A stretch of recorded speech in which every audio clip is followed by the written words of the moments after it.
Do you solemnly swear or affirm that you will support the Constitution of the United States and the Constitution of the State of Connecticut, so long as you continue a citizen thereof, and that you will faithfully discharge, according to the law, the duties as a member of the representative town meeting of the town of Greenwich to the best of your ability, so help you God?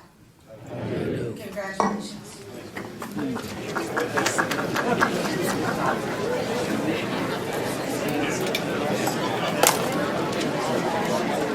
Perfect.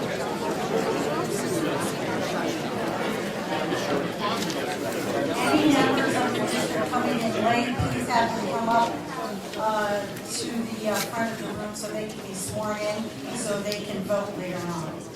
Item 2 now comes before us to elect a moderator. Are there any nominations? I recognize Karen Sadikan from District 6.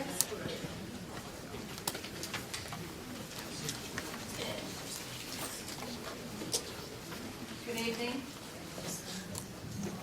Ms. Moderator, fellow members of the RTM and guests. I am Karen Sadikan, member from District 6. It is my privilege to nominate Tom Byrne for moderator of the representative town meeting of Greenwich. Tom has a long history of commitment to our town, starting with the fact that he, his wife, and 4 children have lived in Greenwich for almost 30 years. As you probably know, he has an extensive background with the RTM.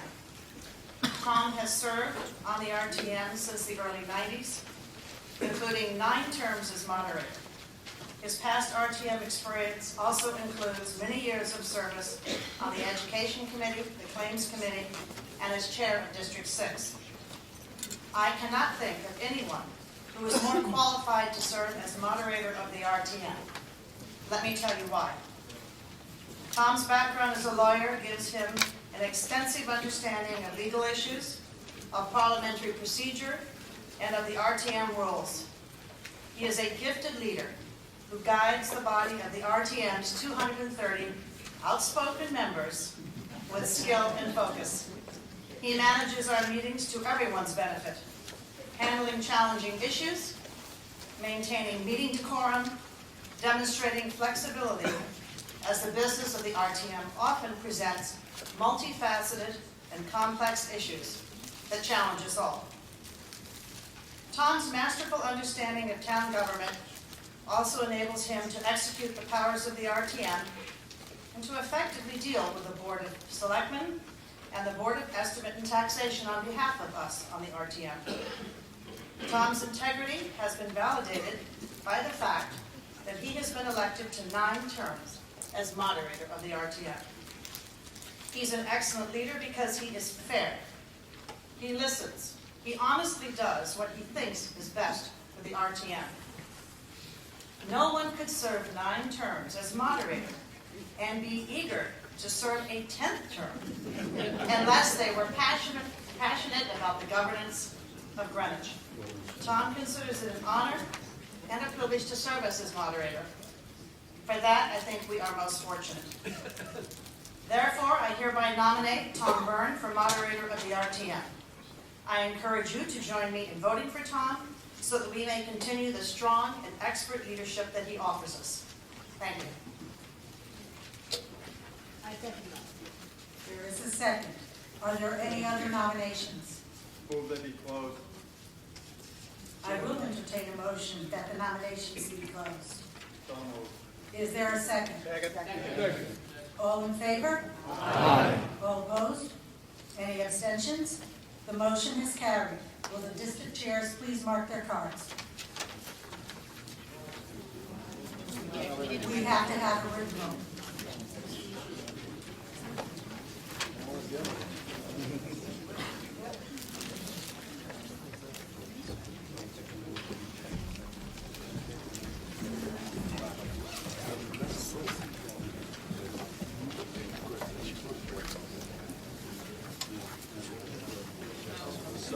Only one name on the ballot.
Nearly get bumped by security. Just thinking that.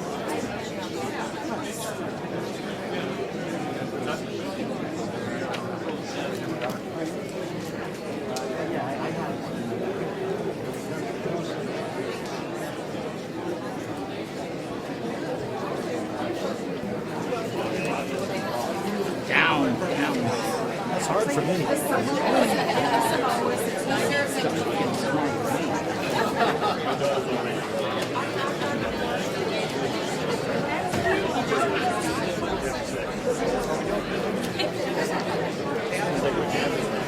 The vote for moderator for Games 164. Tom Burke.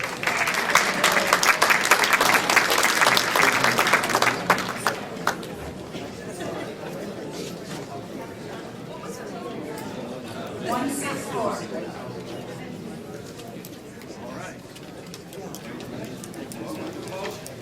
One six four. I will refer that to Jean McLaughlin, the assistant town attorney.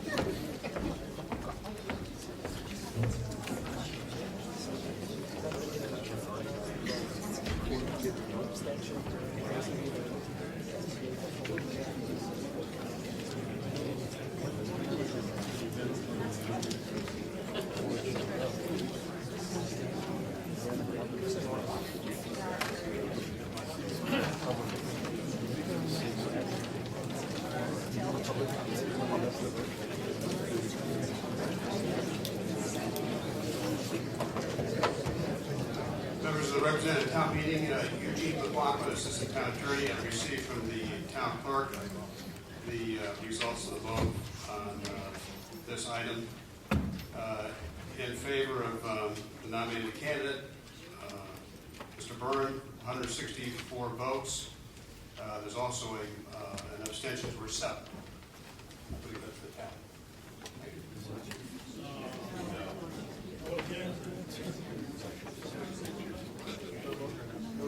It's like we discussed this afternoon.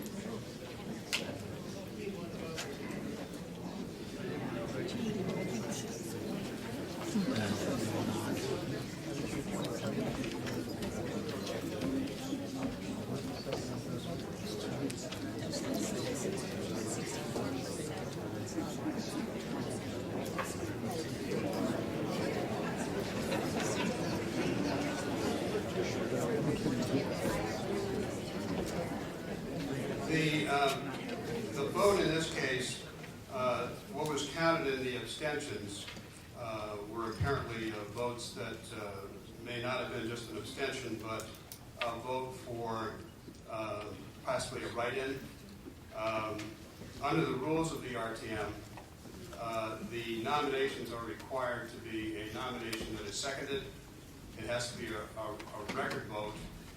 The voting procedure that the body has is that the districts poll the districts, and if it is not a vote for the eligible candidate, which is a nominated candidate, then it is not counted as a vote for any write-in or candidate, or there's also no negative vote allowed.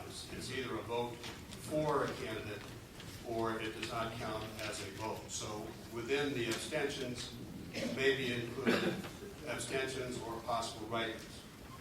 But that's the interpretation we have of the RTM rules and Robert's Rules of Order. Madam Clerk, through you a question?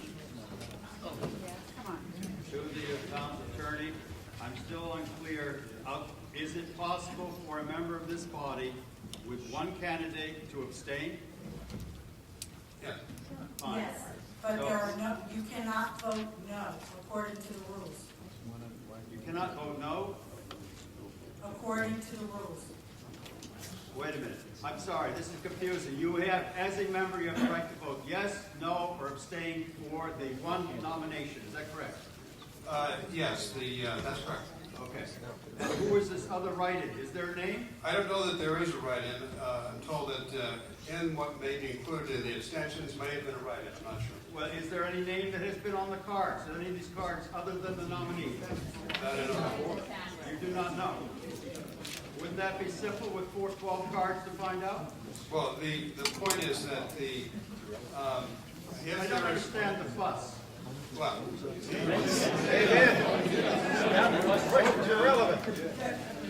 the point is that the eligible candidate under the RTM rules is a candidate that has been nominated and seconded. Nobody's arguing. All right. Now, beyond that, if there is some other vote, for example, a write-in, that is not counted as a Counselor, I appreciate that, but Yeah. if there is no write-in name, and Yeah. there is no other candidate nominee up there for election, then this discussion seems to be rather moot and inappropriate for this whole thing, unless there's a... Sit down. I don't know the name. I don't know. Sit down. What nomination was As far as I'm concerned, the election is final. We had one nomination. Nominations were closed. Tom Byrne was elected.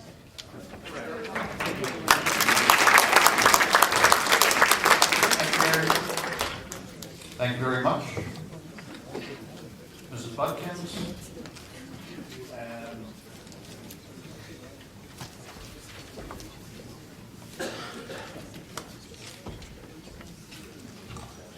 all right.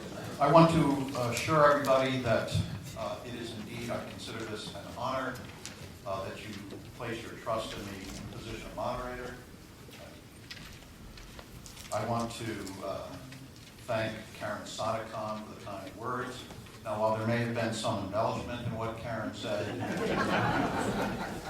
she spoke spoke the absolute truth when she told you that I remain as eager and passionate about this job as I was 18 years ago.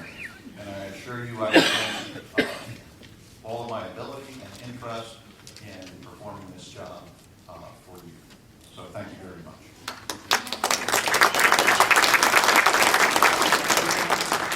Ms. Vasiliotis? I want to point out to the body that Tom Byrne has gone into the history of Greenwich, of the Greenwich RTM, as the longest-serving moderator in the history of Greenwich. Thank you. The next item on our agenda is the election of a moderator pro tem. Do we have a nomination? Josh Brown, District 8. Josh Brown, District 8. Mr. Moderator, fellow members and guests, I'm here to put Joan Caldwell's name into nomination for moderator pro tem. Need a second before I... Second. Is there a second? All right, Joan Caldwell has been nominated and it has been seconded. Mr. Brown. The explanos cover much of the history that she's had with this body over 40 years. She's got exceptional institutional knowledge. She's helped this body and this town in so many ways steer through very controversial, very challenging topics, always with a spirit of collaboration, of getting to the facts. And I think we would be honored for her to continue serving as a moderator pro tem. One thing I would like to highlight, and I think we've seen it in action numerous times, is the interaction and the teamwork that exists between herself and Mr. Byrne. Not only do they work very well together, but they challenge each other quite well. Both of them talk about some of their discussions, that they ensure that we get to the right best place for this body and for this town to the best of their abilities. So I ask you to join me in voting for Joan Caldwell. All right, thank you. Further nominations for moderator pro tem? Yes, sir.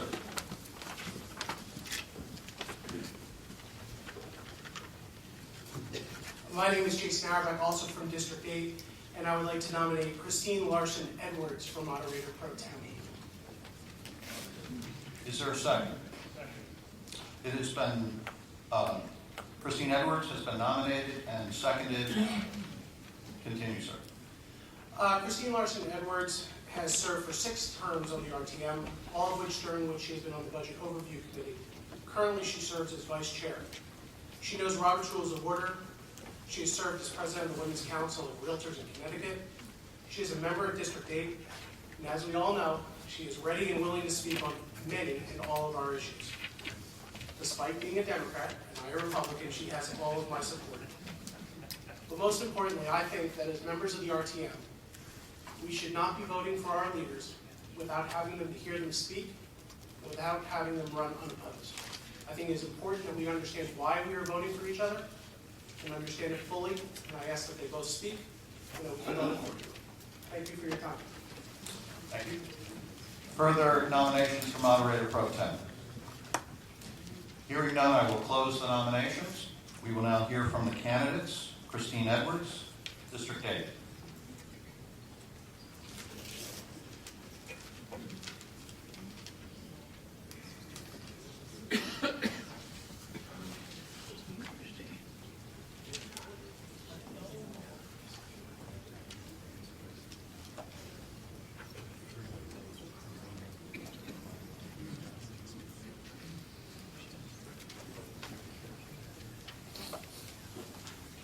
Mr. Moderator, congratulations again to our people here and to my colleagues. Like Jason, I think that it's good to not have unopposed, and I wish we'd had somebody step forward. Although I like Tom very much, I work well with him in any event. I feel that it's important to have people come up and speak because whoever's up here representing the town committee here as pro tem has to speak on events, has the ability to be able to go up and to take over for our moderator should that come out if he is absent or has to recuse himself. I, as you know, am always very happy to come up and speak, as Jason said, on any topic, on any time, with a lot of feeling on that. But I've also been trained in Robert's Rules as a member of the Women's Council of Realtors. I served as the head for the state of Connecticut, which is quite a large group, and worked nationally as well, and have had courses on this. Actually, I think it would be great to have a course for all of us on Robert's Rules of Order, because I think that would come in handy, so that's maybe something we can look forward to. So I want to just say, here I am. I've been serving on the RTM. I enjoy my service. I look forward to serving in any capacity that I can, and therefore I put myself up for the possibility of being your new moderator pro tem as we go forward in this session. Thank you very much. Joan Caldwell. Can you hear me okay?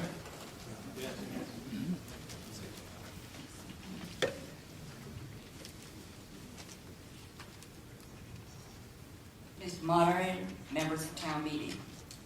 A few minutes ago, you heard the moderator talk about his enthusiasm and his love for the RTM, for this form of government. I have news for him. I've got another 20 years on top of that, and my love and my enthusiasm is starting its 49th year. I have brought to the RTM as much of the town as I have enjoyed, and it's all of it, and I will continue. The job of moderator pro tem is not defined any place. You're there to serve as moderator when needed. You're there to serve for the moderator when he can't be there. And many times I have served over the past 18 years as his stand-in, not necessarily of this body, it's been only once or twice here, but there have been meetings that he wanted to have someone present, and he sent me. I became his eyes and ears, and the eyes and the ears, in a sense, of the town meeting. I have tried to add to the work of the moderator pro tem because there were no duties outlined. And I have worked to get meeting rooms, to set up conferences, to arrange things that work for you. Right now, because the League of Women Voters can no longer publish the town RTM directory, I'm doing it with the staff of the town clerk's office. Someone had to pick that up and carry it forward, and I considered it my job as moderator pro tem. I like the job, I would like to continue, and I ask your support. The one thing you know, that whether you put me back in office or not, I will be in District 10, and I will continue to work for the town. Thank you. Will the district chairs please mark the vote? We are going to, may I see the card? I'm sorry. I'm not accepting a point of information. We are proceeding to the vote. The point, sir, I'm trying to mark my voting card. I don't know how to mark it. Let me speak. I will tell you. Thank you. So nice to have you here. I'm not recording it.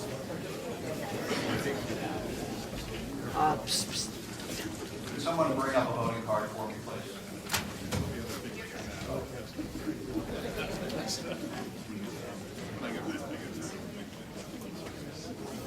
All right. The voting card has 3 columns. Please mark in the first column Joan Caldwell at the top. Mark in the second column Christine Edwards. You are to check the column, obviously, for the candidate that you are voting for. And that is how we're going to vote. If you want to vote for Joan Caldwell, you should vote in the first column. If you want to vote for Christine Edwards, you should vote in the second column. Okay. Any questions? All right. The third column is blank. We have 2 candidates. All right. Let me explain about how elections differ from votes on items that we normally take up. This is from Voting Procedure Roberts Rules. Hang on a minute.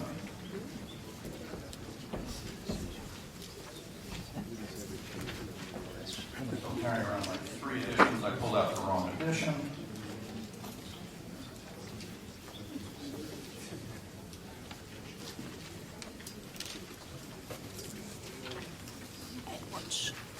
Edwards. If you could do Edwards for me. Yeah, thank you.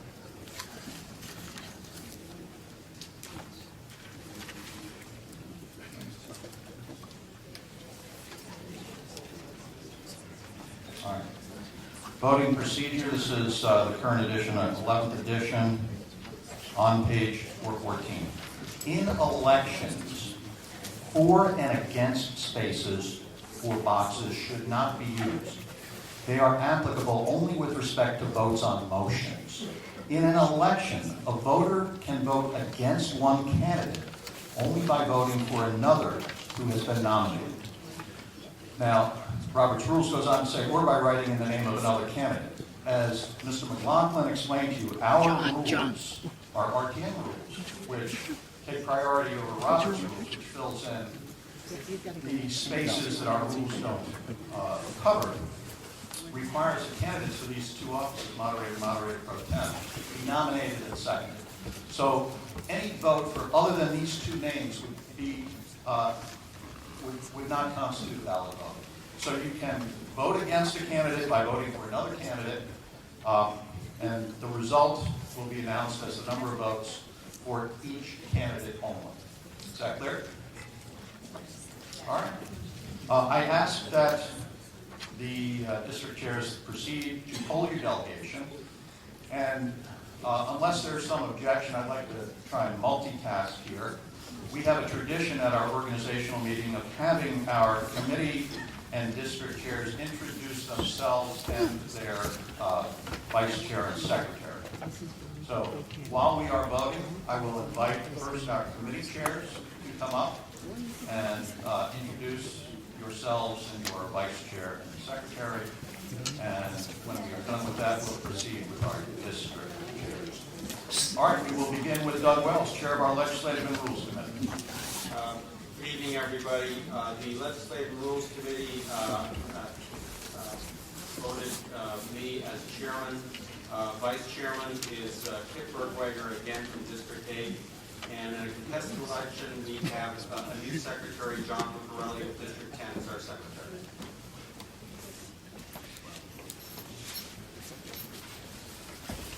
I'll ask the chairs just to come up in any order, just introduce yourselves, your committee, etc. Karen Sadakan from the Parks and Rec Committee. I was elected chairman.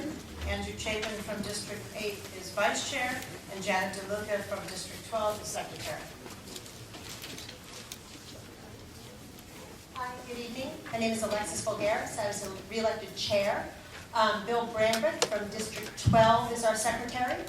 And we currently have a vacancy for vice chairman as the candidate who was elected and nominated and won decided that he would prefer to be an alternate rather than a delegate. So in March, we look forward to electing a new vice chairman from one of the fine delegates that we have. Thank you. What committee? Health and Human Services. For Education, Josh Brown, Chairman, District 8. We have as Vice Chair, we decided to do co-Vice Chair. We have Steve Mesker from District 6 and Mark Brunner from District 10. And Secretary is Kim Black from District 7.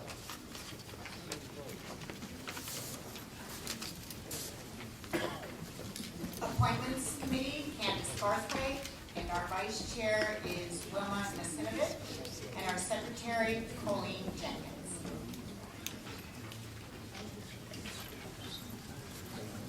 For the Land Use Committee, Michael Carter. I'm actually the Vice Chair. Peter Berg was re-elected Chair. He's in some Caribbean island right now. And Ellen Brennan Galvin was elected our Secretary.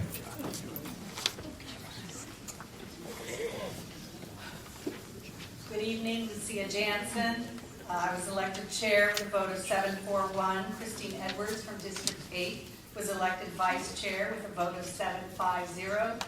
And Jeffrey Doty from District 4 was elected secretary unanimously 1200. What committee?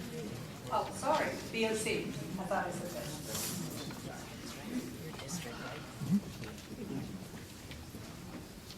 I'm Don Hamilton for the Public Works Committee. I'm standing in for the newly elected chairman, Arlene Lamazzo.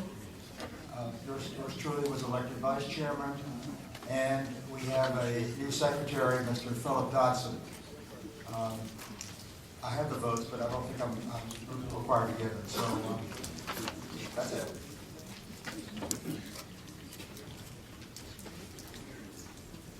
Good evening. I'm Mike Warner. I'm from District 3. I'm the chair of the Finance Committee. The vice chair is Rob Pirelli-Minetti from District 12. And the secretary is Lauren Raven from District 9. Thank you. Good evening. My name is John Harkins. I was elected chair of the Town Services Committee for Vice Chair Richard Newman from District 11, and secretary was Bob Robbins from District 1. Thank you.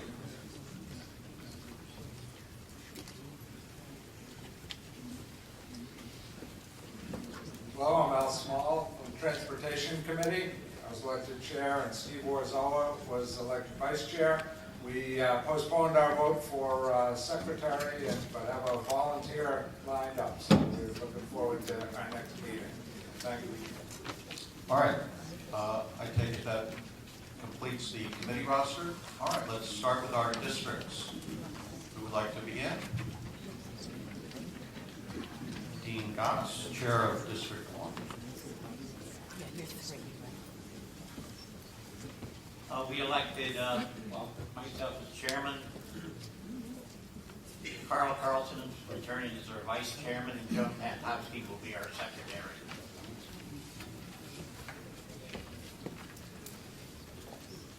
Hi, I'm Kevin Brogan from District 2, returning as chairman. Paul Sotomayor is our vice chairman, and Wilma Sinovich, our secretary.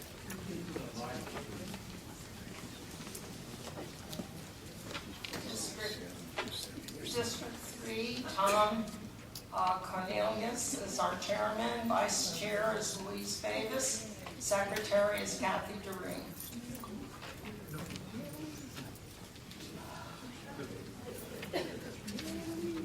Good evening. My name is Bob McKnight. I'm re-elected chairman of District 4. Our vice chairman, once again, Tom Greco. Our secretary is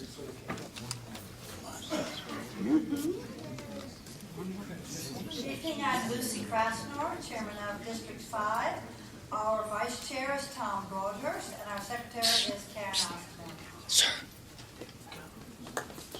For District 6, Bull Greenwich, the chair is Colleen Jenkins. The vice chair is Karen Sadikan, and the secretary is John Harkins. Thank you.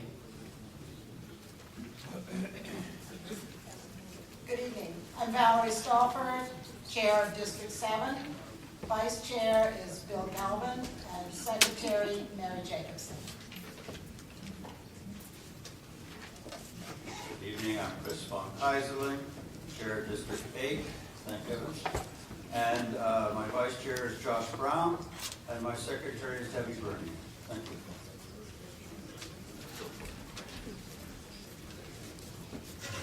Hi, I'm Betsy Fruman from District 9, Glenville Pemberwick, and we still need 2 people. If anybody knows anybody who lives in District 9, give me a call.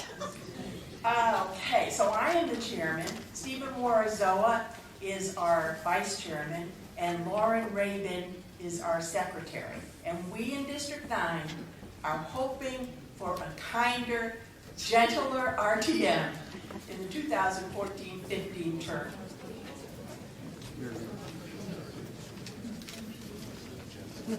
I'm Joan Caldwell, chairman of District 10. Vice chairman is Jerry Anderson, and our secretary is Louisa Stone. I'm Despina Vasiliotis. I'm chairman of District 11. Susan Fahey is my vice chairman, and Rosalind Nicastro is my secretary.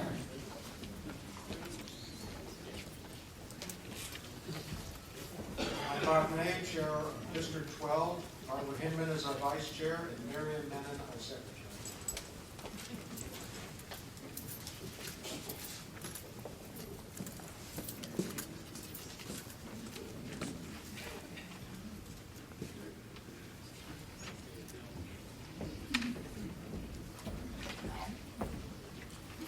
Thank you all. I look forward to working with all of our district and committee officers.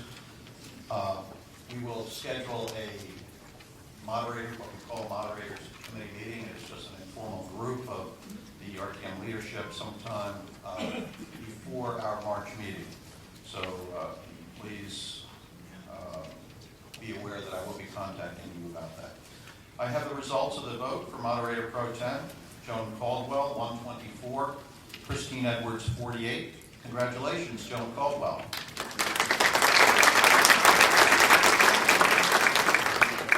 All right, some additional business. Louise Davis, District 3.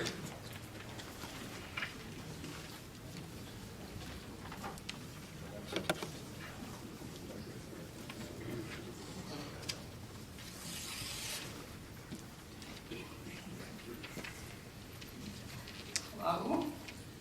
Whereas Catherine Tessie, a native of Greenwich who has lived here all her life and served the town meeting for 15 years from District 3, we take this opportunity to wish her a happy birthday and many more on the occasion of her 100-year celebration, February 8th, 2014.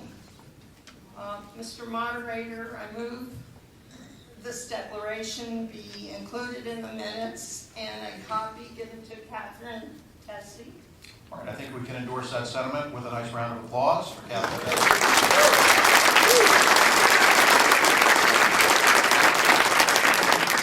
100 years old.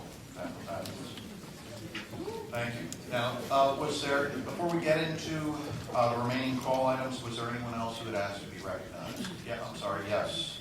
Candace Garthwaite, our new chairman of the Appointments Committee.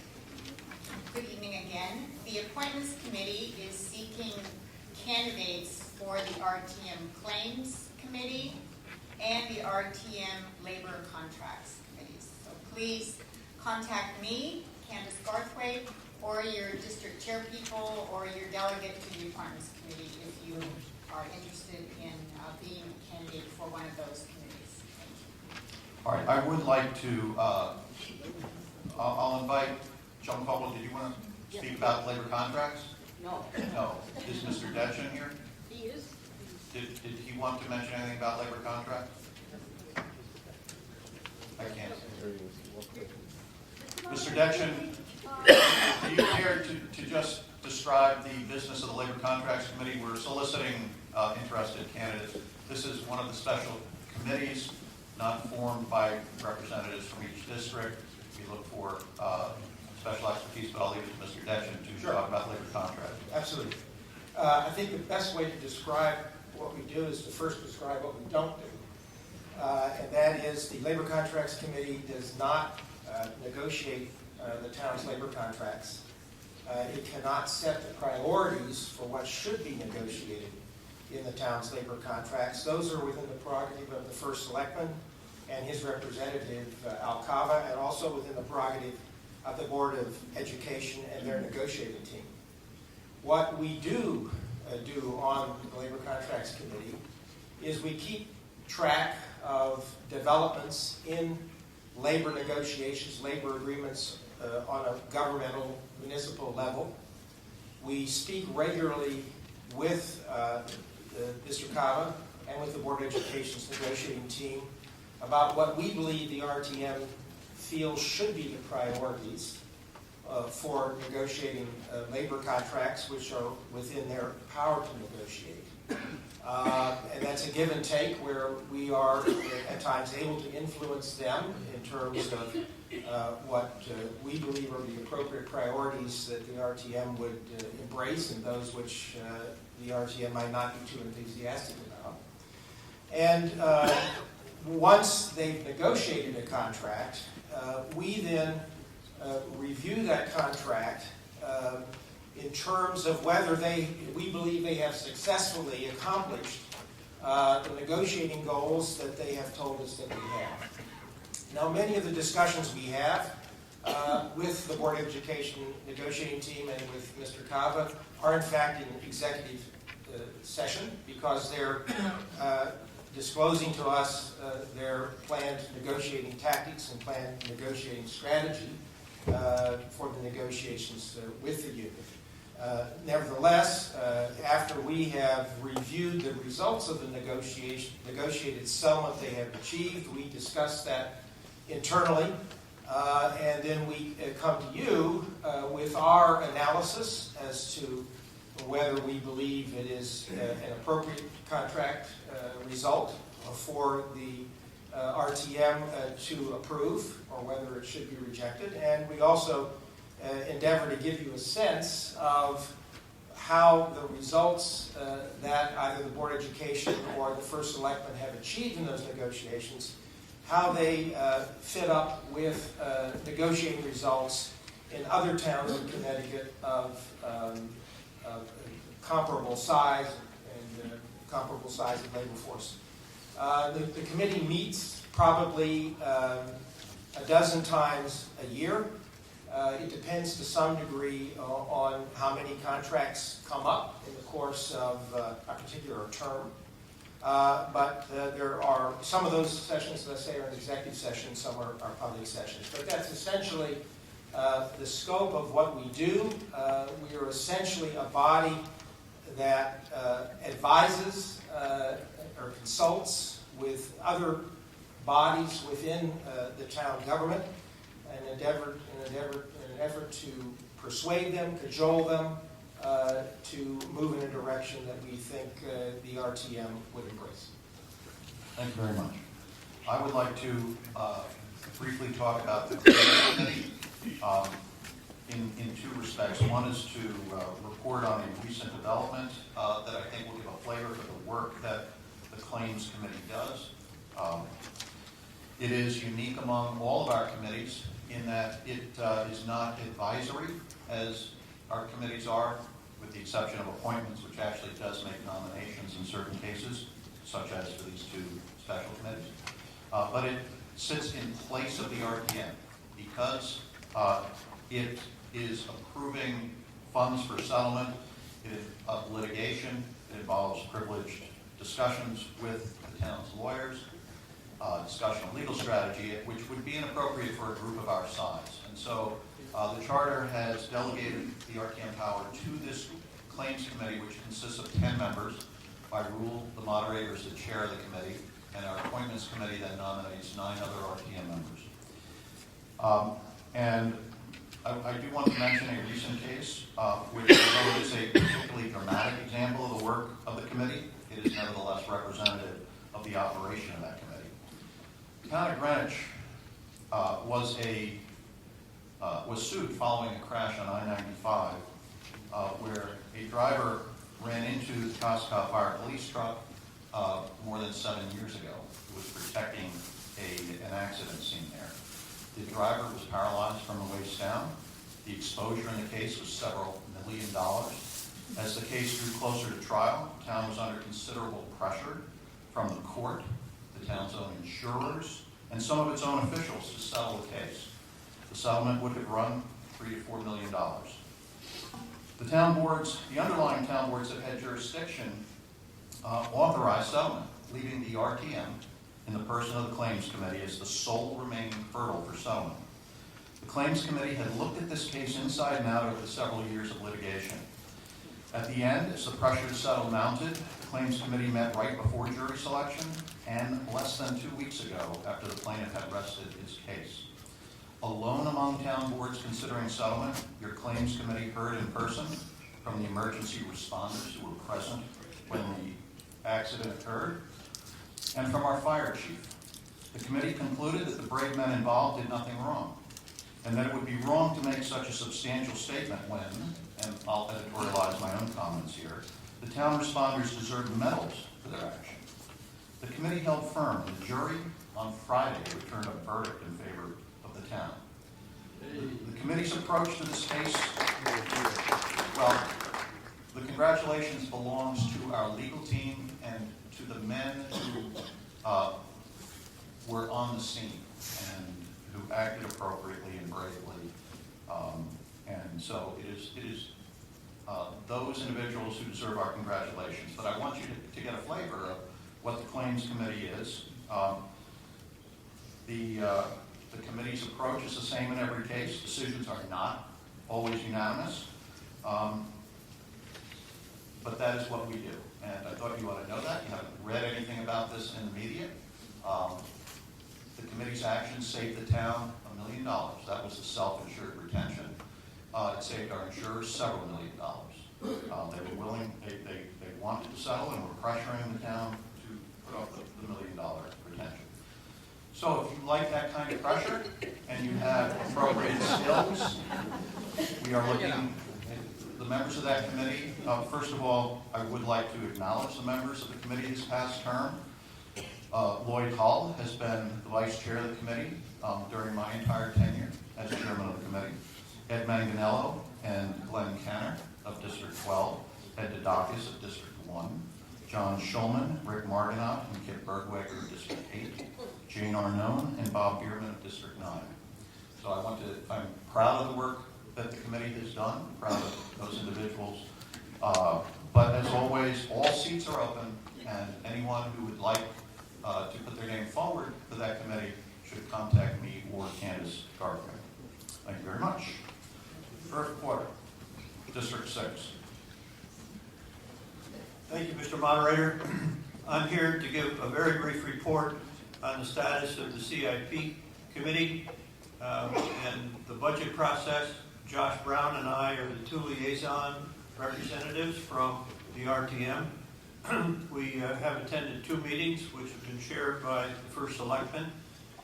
And for those of you that over the years, whether you're new or you're an old-timer on the RTM, those of you who have wondered what you needed to do in order to become more familiar with the budget, I suggest that you heed the call to attend at 7 o'clock this Wednesday at the Town Hall Meeting Room, the First Selectman's budget message, which is presented to the public in the form of a public meeting.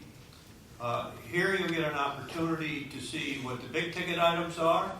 If you have concerns about representation of your neighborhood, what kind of activities there are that are planned, whether it be with DPW or Parks and Rec or whatever. If you have an interest in some of the projects that have been earmarked by simply putting money aside in a prospective budget, such as the Byram Pool, you'll have an opportunity to ask questions about the status of such items. I can't think of a better meeting for the entire RTM to attend in order to familiarize themselves with the budget than the First Selectmen's meeting on Wednesday night, 7 o'clock, Town Hall Meeting Room. Thank you. Joan Caldwell, our moderator pro tem.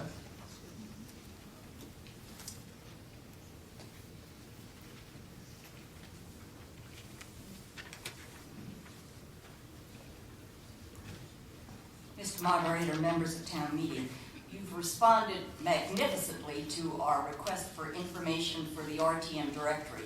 However, there are 30 of you who have not yet given us anything. I have made a list by district of those people we have not heard from. Now, it may be that you've lost your form, so I've got some extras, blankets that I'm going to leave up here. And it may well be that you're returning an incumbent and that you don't feel there is any change between the information you want printed and what was in the last directory. If that's the case, we would appreciate a note from you, just a piece of paper with your name on it, saying the district and that there's no change in the information, because that way we don't have to assume responsibility for printing something that maybe isn't what you want. Thank you very much. All right, is there anyone else who was interested in being recognized? All right, that brings us to the call, the remaining items on our call tonight. I informed our district and committee chairs that based upon the reports received, I would recommend the following organization of our remaining agenda. It was a consensus to put items 4 and 5 on our consent calendar, to combine for voting purposes items 8 and 10, 11, 12, and 13, which would lead to consider separately items 6, 7, 9, and 14 through 16. And those last 3 items, it is anticipated that there will be motions to postpone those items. So at this point, I will designate, pursuant to our rules, the following. Oh, yes, okay.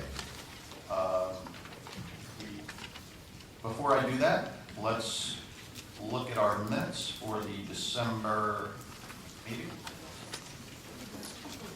All right, as all members have received a copy of the proposed minutes of our December 9, 2013 meeting, the reading of those minutes will be omitted. Are there any proposed changes to those minutes?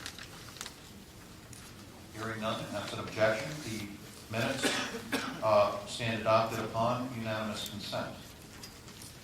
All right.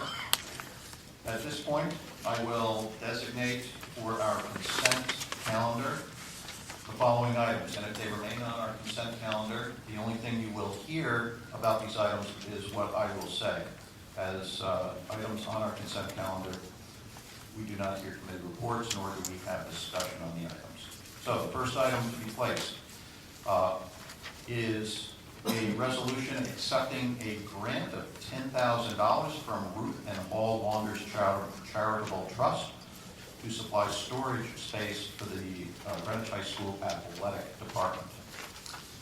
I will also designate item 5, which is a resolution to accept a grant for $11,000 from the Asia Society for Confucius Classroom, which provides assistance in identifying and developing a partnership with a school in China organized by the Asia Society. All right, those items are as they appear in the call. Is there any objection to the designation of those items to our consent calendar? Hearing none, will the district chairs please mark your voting cards? Consent calendar items 4 and 5, and proceed to poll your delegation. While we are voting on the consent calendar, we will continue with the business of the meeting. At this point, I will recommend that we combine, for voting purposes, items 8, 10, 11, 12, and 13. In order to do that, we require a motion to suspend the rules. Is there such a motion to suspend the rules? It has been moved and seconded to suspend the rules to combine items 8, 10, 11, 12, and 13 for voting purposes. The motion to suspend the rules is not itself debatable and requires a 2/3 majority to pass. All those in favor of suspending the rules and combining items 8 and 10 through 13, please signify by saying aye. Aye. Opposed? That motion has carried. So we will now take up the combined calendar items, and when we are finished with that, we will proceed to the remaining separate items, which will be 6, 7, 9, and then the last 3, which there will be motions to postpone. So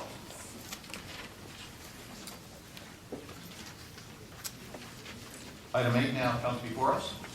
Peter Tessie, our first select. Good evening. Good evening, Mr. Moderator, ladies and gentlemen of the RTM. I just want to say congratulations to all of you for a successful 2-year term. Item number 8, resolved that the following named person nominated by the Board of Selectmen be appointed a member of the Harbor Management Commission for a term expiring 3/1/2018. Stephen Kinnear. Thank you. Will the member please move the adoption of the resolution? Resolution on item 8 has been moved and seconded. May we have the reports of the committees that considered this? Beginning with Candace Garthwaite, Chairman of our Appointments Committee. The Appointments Committee met on January 14th at Town Hall. All districts were represented along with the majority of the alternates, and Harbor Master Ian McMillan joined for the second half or the later half of the meeting. Mr. Kinnear is a retired Coast Guard officer with deep knowledge of fisheries enforcement and safe boating. Mr. Kinnear, now a Greenwich Middle School teacher, is also a sailor, and he also has a pretty significant understanding of local dredging issues, particularly within the Miami River area. He expressed an interest in addressing the issue of public access to the waterfront, as this particular commission will be developing a harbor management plan. Our vote was 12. Vote 12-0-0. Thank you. Karen Sadekon with the report of our Parks and Recreation Committee. Good evening. We met also last Tuesday night. All of the candidates, all districts were present except for District 2. Also present was the Harbor Master Ian McMillan. Mr. Kinnear is highly qualified. He's a teacher. He's retired as a 20-year officer of the Coast Guard. He has extensive knowledge of water issues.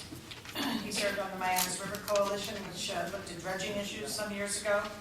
He sees a great need for change. He wants to get Greenwich into compliance. He wants to pursue the need for dredging and create goals for Greenwich with a harbor management plan which the Commission will develop. Our vote was 11-0-0. Thank you. Discussion on item 8. Item 10 now comes before us. Mr. Tessie. Resolved that the following named person nominated by the Board of Selectmen be appointed a member of the Harbor Management Commission for a term expiring 3/31/2018. Michael J. Van Os. Thank you. Will the member please move the adoption of the resolution? The resolution on item 10 has been moved and seconded. Candace Garthwaite with the report of our appointments committee.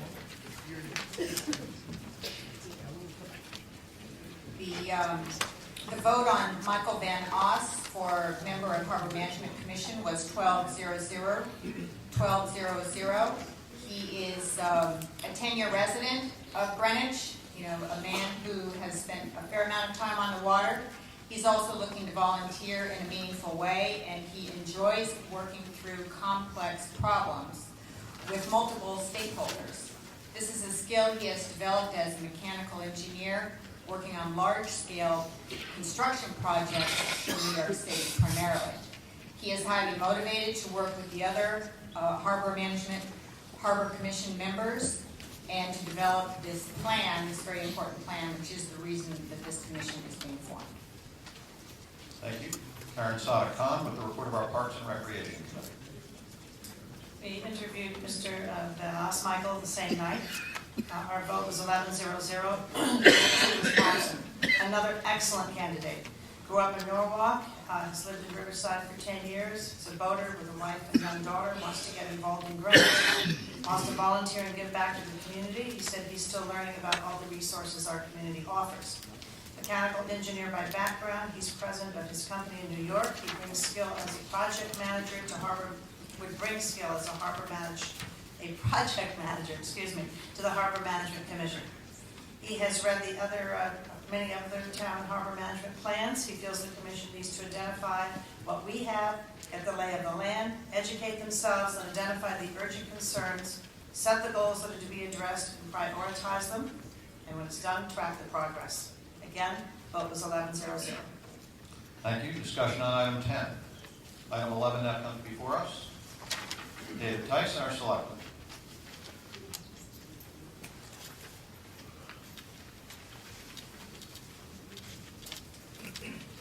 Thank you, Mr. Moderator. Ladies and gentlemen of the RTM, welcome back. Look forward to working with you for another 2 years. Resolved that the following named person nominated by the Board of Selectmen be appointed a member of the Harbor Management Commission for a term expiring 3/31/17, Bruce Angiolilio. Thank you. Will the member please move the adoption of the resolution? The resolution on item 11 has been moved and seconded. Candace Garthwaite. The Appointments Committee vote on Mr. Angelillo was 12-0-0. Mr. Angelillo is an attorney and a longtime resident of Old Greenwich. He also has an interest in volunteering, and he sees the need for the harbor management plan.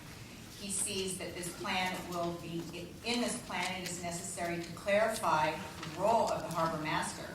He also believes that the harbor management plan, once approved, will allow the state to pull back and give Greenwich more local control.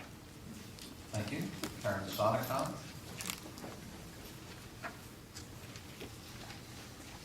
We also interviewed Bruce last Tuesday. Our vote was 11-0-0. Bruce Angelillo is another excellent candidate. He's a litigation lawyer, grew up in Glen Cove, Long Island, and has spent 60 years on the water. He's lived in Old Greenwich for 27 years.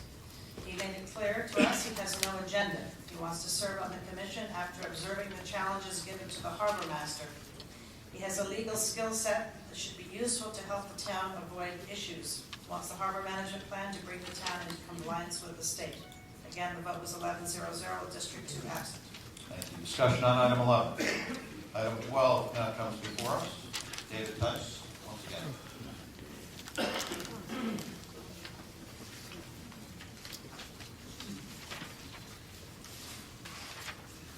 Resolved that the following named person nominated by the Board of Selectmen be appointed member of the Harbor Management Commission for a term expiring 3/31/17, Peter J. Quigley. Thank you. Will the member please move the adoption of the resolution? Resolution on item 12 has been moved and seconded. Candace Garthwaite with the report of our appointments committee. The Appointments Committee vote for Peter Quigley as member of Harbor Management Commission was 11-0-0. District 1 is absent.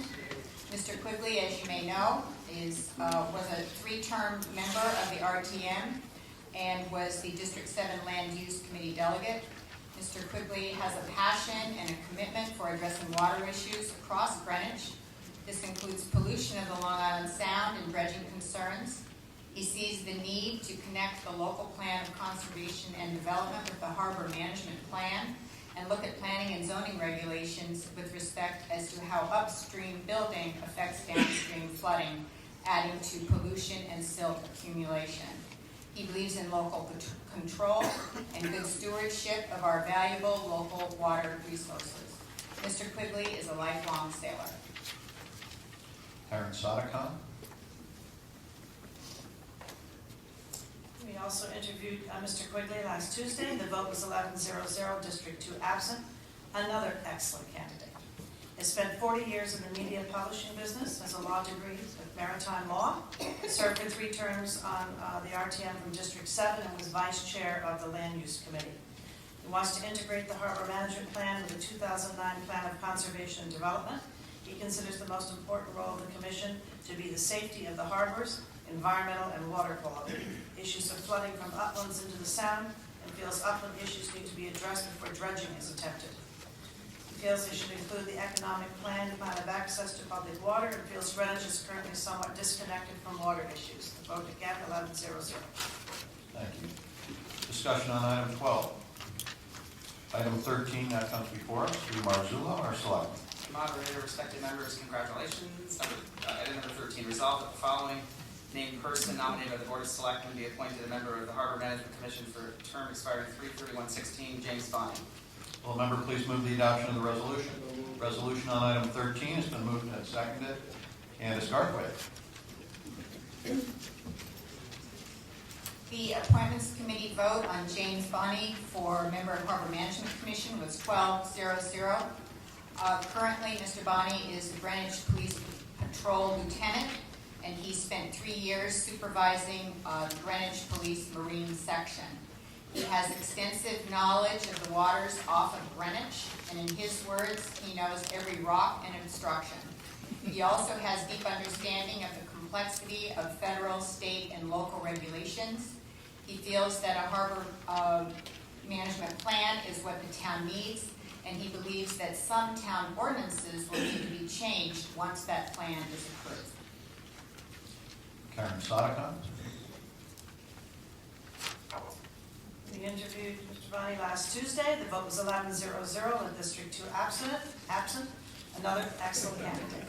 He was the Coastal Resources Committee member, has served 6 years on the RTM, was on the VOC, head of the Marine Division for 3 years, knows the waters, has written grants, enforced waterfront rules, regulations, and laws. He has no special interest. He wants to get a plan written as professionally as possible, has no issues with objectivity as a town employee. He will be fair in his opinions. Several members of our Parks and Recreation Committee who know Jim vouched for his level-headed and even-keeled approach to issues.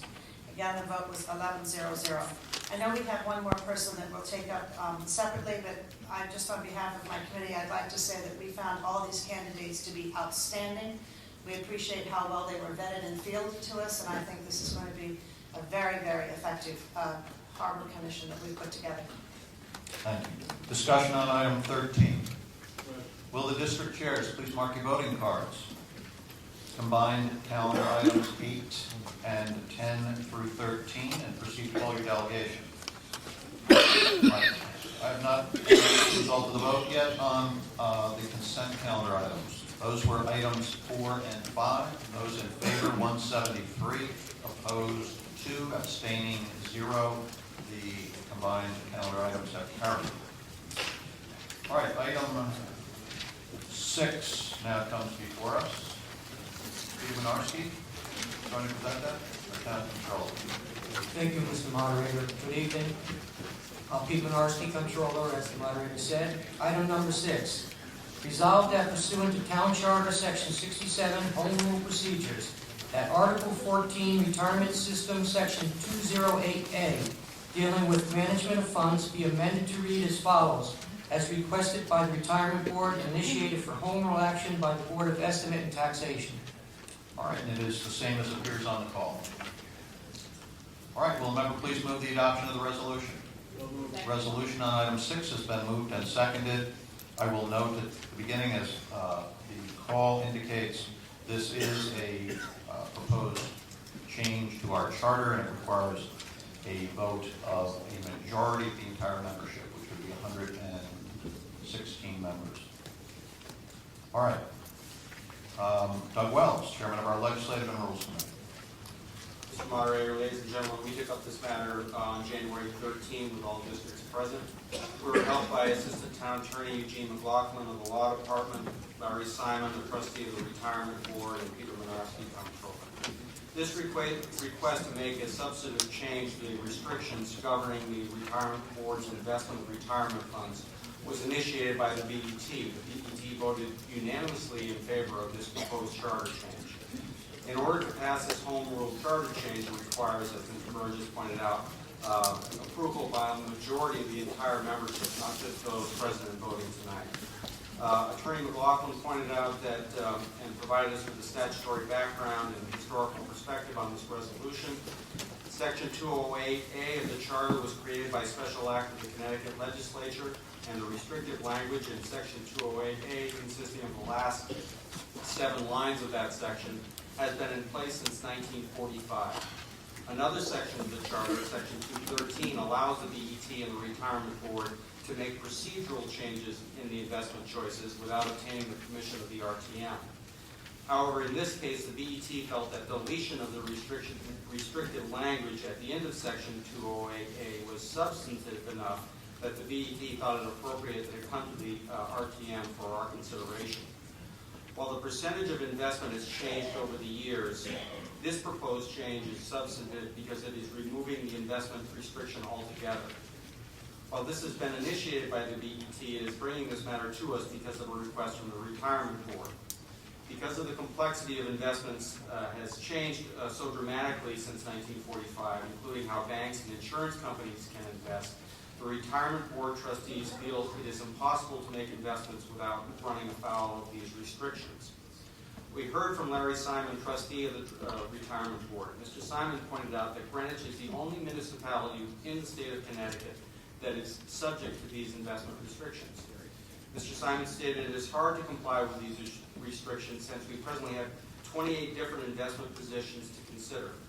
Mr. Simon described these funds are so complicated, or described the retirement system as the equivalent of a fund of funds, and the investments made by these funds are so complicated that the Retirement Board has difficulty determining whether they comply with the restrictions within the Section 208A.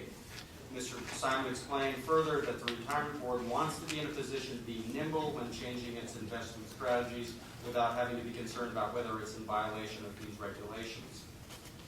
District 10's John Lucarelli, who is a member of the Legislative and Rules Committee, expressed concern that by deletion of this restriction, we will no longer require the Retirement Board to be anchored in conservative investments. He was concerned that this might lead to losses in the future. While Mr. Lucarelli expressed confidence in the current Retirement Board's ability to oversee the investments, he is concerned that in the future the board may not be comprised of people with the abilities that the current trustees have. Mr. Simon responded that the existing restrictions impede the Retirement Board's ability to be flexible and impacts the board's ability to make quick investment decisions in a changing market. He also pointed out that the town should not necessarily be in fixed income investments over the next 3 years, and the existing restrictions require fixed income investments. Mr. Menarski, the comptroller, pointed out the retirement system has had a return of 11% in the last 5 years and 15% over the last 12 months. Our town attorney, Mr. McLaughlin, our assistant town attorney, Mr. McLaughlin, was also a question about whether this charter change could impact our ability to be governed by home rule provisions in the future. Mr. McLaughlin pointed out that, and provided the opinion that because we are not making this change by way of a charter commission, it does not have an impact on our home rule provisions, and he further provided the opinion that these proposed provisions are in legal order. There followed a general discussion among our committee members that if this language is removed, the only restriction we have on investment is that of the care required by a prudent investor. Many of our members felt that a policy should be promulgated whereby the RTM and the town can have a better and clearer understanding of how the retirement board should be investing its funds. Others felt that the prudent language, the prudent investor language is sufficient because there is already a vast body of law that defines that provision. We took 2 votes on this matter. The first as to legal order. Our vote was 10 in favor, no negative votes, with districts 6 and 10 abstaining based on the belief they didn't have enough information to vote on as to legal order. We then took a vote on the merits. Our vote was 4 in favor, 8 opposed. Thank you. Michael Warner, Chairman of our Finance Committee.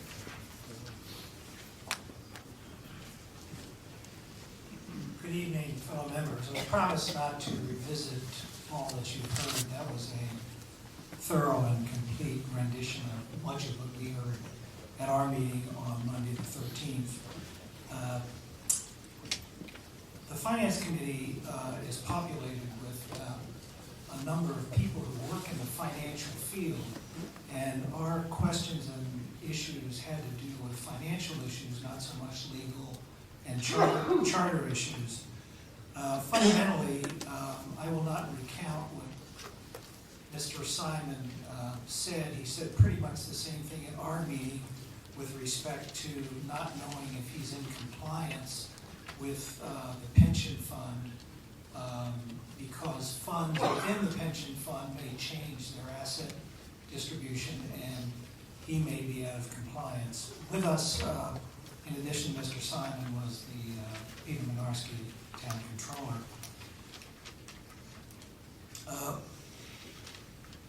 Fundamentally, we heard Mr. Simon tell us that he disputed the peer-to-peer measure of how the pension fund was being measured with respect to what one might have read in the newspaper, and there's been a lot of press on this issue. And in these peer-to-peer measurements, the pension fund on the face does not do well.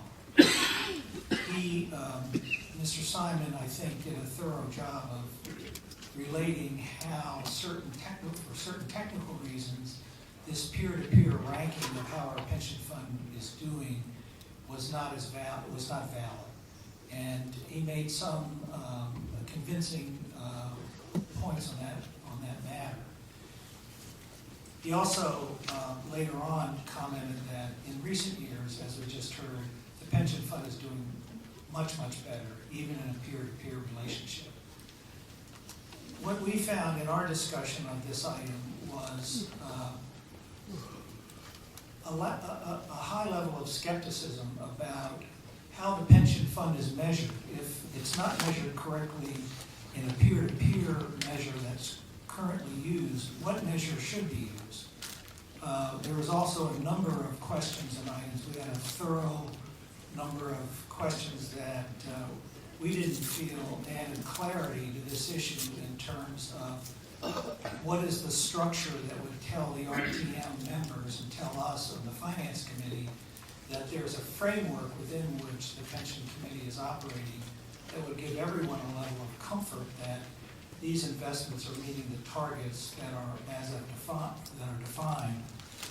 As a result of this, we concluded our discussion by fundamentally arriving at 2 decisions. One was we didn't think we would serve the RTM or ourselves by rejecting this item out of hand.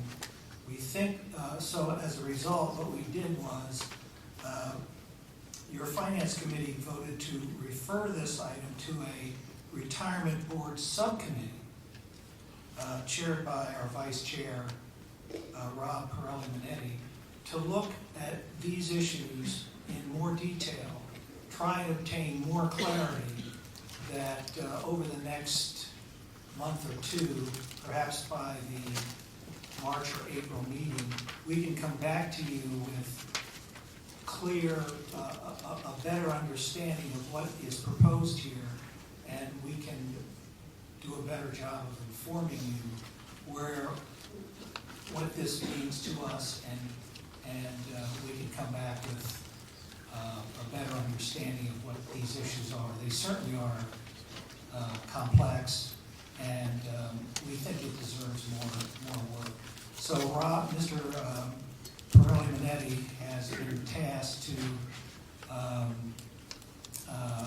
assemble a subcommittee from the Finance Committee and look at the issue, make a recommendation to us, and then in turn we will come back to you. That concludes my remarks. All right. Let me first ask if there are any other committee reports on this item. Hearing none, I will recognize you, Mr. Warner, to offer the motion from your committee. I move that the Finance Committee, That item 6 be referred. that item 6 be referred to a subcommittee of the Finance Committee, chaired by the Vice Chair of Finance, Rob Pirelli Minetti, designated the Retirement Board Subcommittee. All right. Now, I just want everyone to understand, despite the name, this is not a subcommittee of the Retirement Board, which is a separate entity. It is a subcommittee of your Finance Committee. And so the motion is in order, but I do want to just go through some details with you. Robert's Rules provides that a motion to refer, also known as a motion to commit, requires certain details in it. And so let's just make sure we're all on the same page as to what the details of your motion to refer are. And I'm reading from page 171 of the current edition. If the main question is to go to a special committee, as we have here, the motion should specify the number of committee members and the method of their selection, unless the method is prescribed by the bylaws. Or if preferred, the motion can name the members of the special committee. Now, my understanding of your motion is that it does not specify the number of committee members. Is that correct? That's correct. It specifies the chairman of the subcommittee who will designate committee members. Okay, so it does identify the chairman, who is Mr. Pirelli Minetti, and essentially delegates to him the authority to then select the remaining members, however many that might be, and from wherever. I believe your motion anticipates they would not all be RTM members. Is that correct? Which is in order. You can do that. That's true, yes. All right. So that is the motion that is before us. I just want everyone to understand it is a motion to refer to a special committee to be chaired by Mr. Pirelli Minetti, the Vice Chair of Finance, who would then have authority under the terms of this referral to flesh out the remaining members. That being offered on behalf of one of our committees, it does not require a second. Now, I will just indicate to Bobby that we can amend that motion if there's any sentiment to add any additional details. Other details could be instructions as to when to report. There is no date given, correct? In this motion to refer, which is also fine. That's correct. Our intention is to do it in the next, in the March or April meeting. I'm not sure what you mean. It is the RTM itself that is referring to this committee. All right, and then you're saying you'll work with that committee? Correct. Okay. All right, so as I said, as it stands, the motion is in order. It is lacking those certain details, but there's a delegation of authority that takes care of that.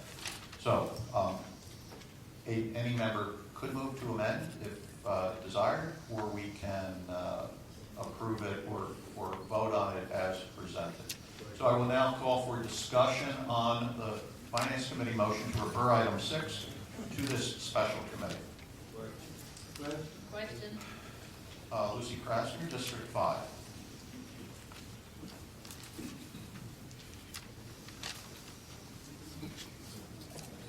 Good evening. If I understood the report of the chairman of the finance committee.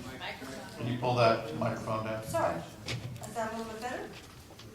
As I understood the report from the chairman of the finance committee, it appeared to me that your discussion was more on comparative results rather than what I see item 6 really is all about. Should there be the fixed income portion as previously regulated by law?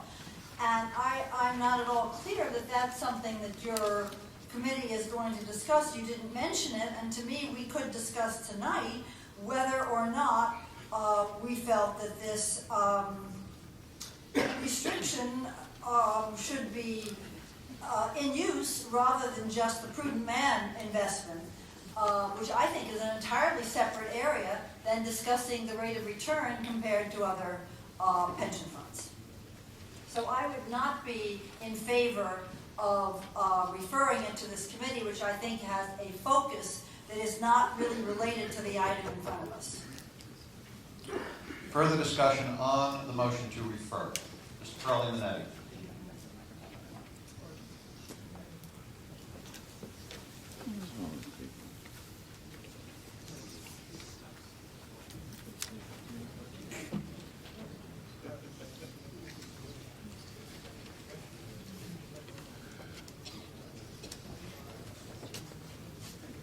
Moderator, ladies and gentlemen, good evening.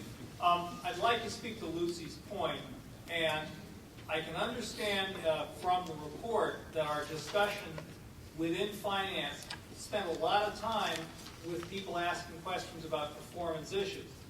Our conclusion, as we referred to the subcommittee, was that we could not even determine whether the language was appropriate without an investigation of what the standards were, how they determine what their investment policy has done, and to document that process. That's the reason that we referred it to a special subcommittee. I would urge you to support that. We actually have met as a group to try to organize ourselves.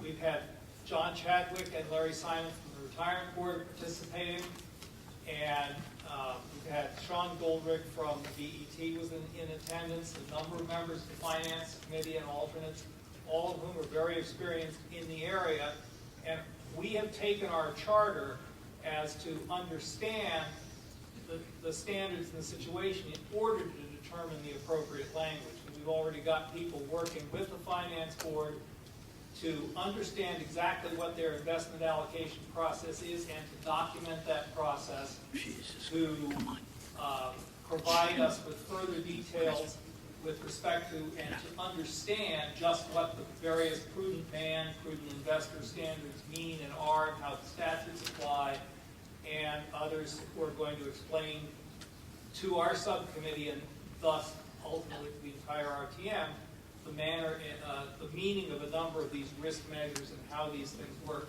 So we are already at work for you. I hope you will approve this subcommittee, and I think that we're going to be able to provide you by the April meeting, I don't know if we can make March, with the appropriate language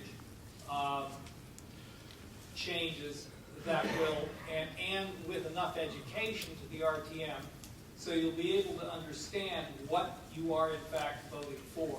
Because right now, to really approve these changes, I don't think anybody on the RTM has a very good handle on what it means. So thank you. Do you by any chance have a list of the name of the members of this group? I don't have it with me. Okay, If I I said understand. it from memory, I'd miss it. Yep, okay, no problem. Oh, you have, actually, wait a All minute. right. Yeah, I can actually. Okay, go ahead. The members of the subcommittee, I'm the chairman. The other members of the subcommittee are Tony Turner, who's an alternate on finance, John Chadwick, who's on the retirement board, Larry Simon from the retirement board, Jeff Bartos, who's a delegate to finance, Rebecca Steinfeld, who's a delegate to finance, Dennis Arroway, who's a delegate to finance, Irv Porter, who's an alternate on finance, Steve Meskers, who's an alternate on finance, Mike Warner, who is chairman of finance committee, and Sean Goldrick, who is a member of the BET. And Peter Benarski, and he couldn't make it.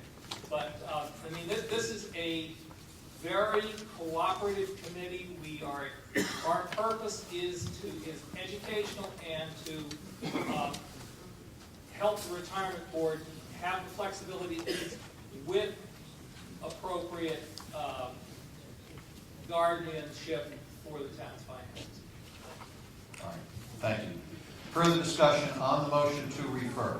Mr. Von Kosseling, followed by Mr. Tetra.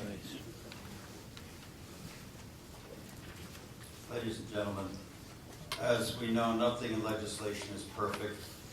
There is no question that many people have been troubled by the situation of our retirement fund, most particularly BET, for a number of years now. I believe Ms. Krasner is absolutely correct in her appraisal of the situation, but I would beg your indulgence that the situation, the question really at large, goes far deeper than just this one charter change.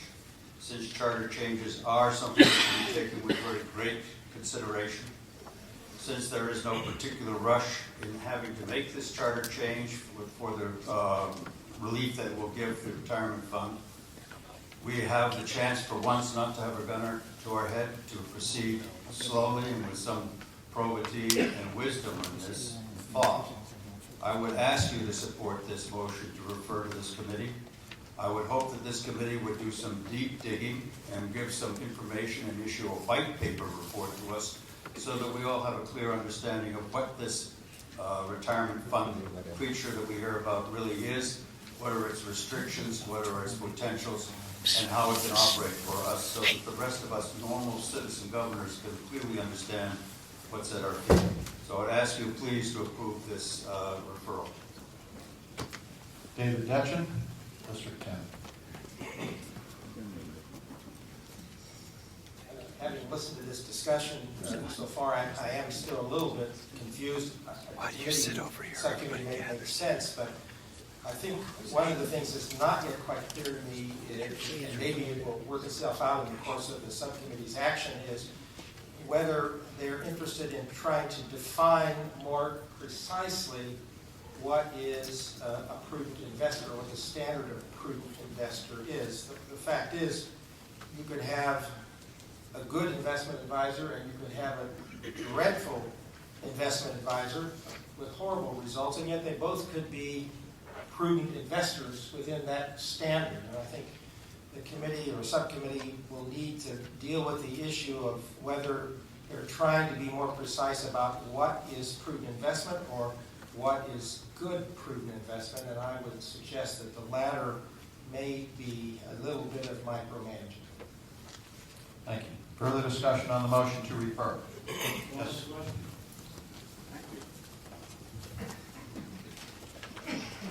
I've been watching for the last several months how the BET has been wrestling with the retirement issue. I just have a question of clarification as to what the referral is. What was before this meeting was a specific language change in a specific statutory section.